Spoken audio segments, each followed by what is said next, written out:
L'intelligence rend-elle belle? 5, 4, 3, 2, 2, 2, 6, 8, 11. Ces chiffres sont des notes qui ont été données à certains élèves dans un système scolaire. Je les connais bien, j'ai flirté avec quelques-unes de ces notes. D'ailleurs, certaines étaient un peu trop attachées à moi. J'avais du mal à rompre avec elles. Nous sommes à l'ère où peut-être le système scolaire est dépassé. Il n'est peut-être plus adapté à sa génération. Commençons par définir la notion d'intelligence. Rappelez-vous, à l'époque, à l'ancienne, quand vous étiez encore à l'école, votre maîtresse ou bien des camarades de classe influencés par leurs parents vous ont sûrement expliqué que l'intelligence, c'est être un bon élève, avoir des bonnes notes.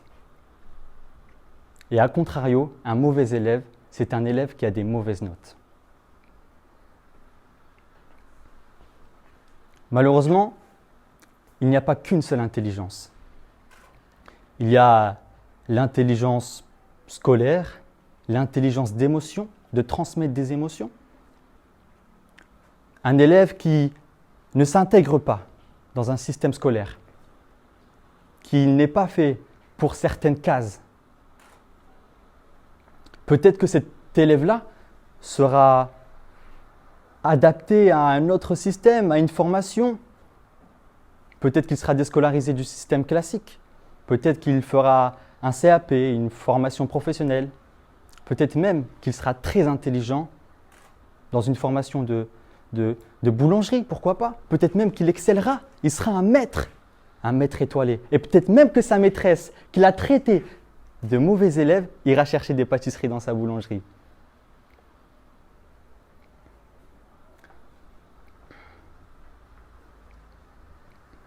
Bien sûr, on n'a pas tous la chance d'aller à l'école. Certaines personnes n'ont pas eu cette chance dans d'autres pays ou même en France, ou alors parce qu'ils faisaient l'école buissonnière. C'est possible.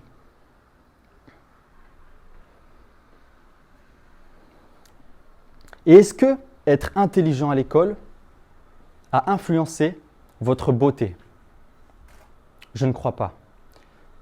Rappelez-vous bien, vos parents, pour eux, vous étiez leur petit loulou, leur petit bébé, et ça jusqu'à la fin de votre vie.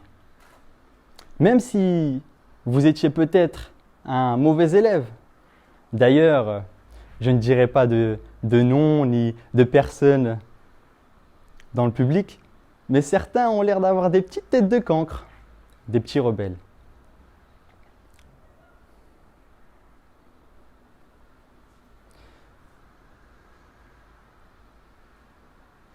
Je viens de vous décrire à travers l'exemple de certains parents la beauté subjective. En effet, cette beauté-là ne peut pas être tout simplement objective, ce n'est pas possible.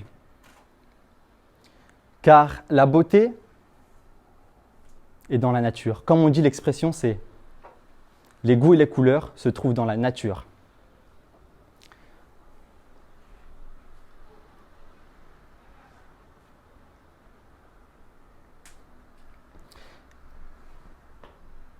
Dictionnaire.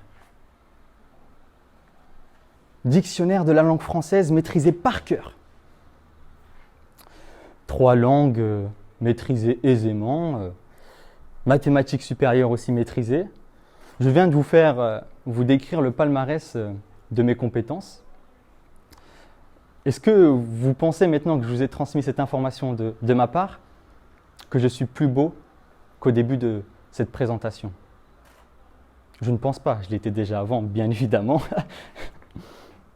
Non. Pour être sérieux, bien évidemment, ce n'est pas vrai.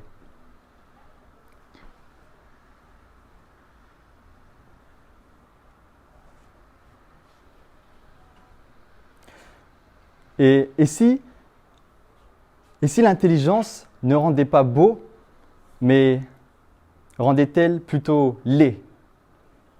Par exemple, une personne que vous connaissez dans votre entourage qui connaît tout sur tout. C'est agaçant. Dès qu'on essaye de parler de quelque chose avec cette personne-là, oui, je sais. Désolé de vouloir m'intéresser, de partager des sujets de conversation avec toi. Et là est la faille de l'intelligence. Prenons l'exemple par exemple de Einstein. Est-ce que son intelligence l'a-t-il rendu plus beau? Je ne crois pas. S'il n'était pas aussi intelligent que ça, je ne pense pas qu'il aurait fait carrière dans le mannequinat. Quoique, vous savez, les standards et les codes de la beauté sont très compliqués à comprendre. On n'est pas sûr tout le temps de cette beauté.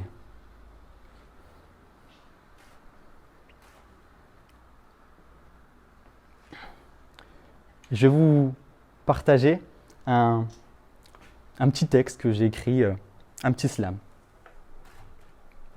Société communautaire qui essaye de te stigmatiser par le regard de la manière dont les gens aiment penser.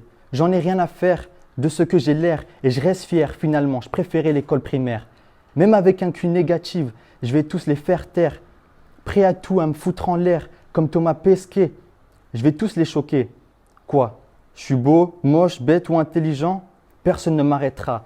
Même si on m'enferme dans un cachot, mes pensées continueront de voyager à Monaco et je serai célèbre autant que Picasso, lui qui a prouvé par son intelligence que la Joconde est belle de loin mais loin d'être belle. Merci.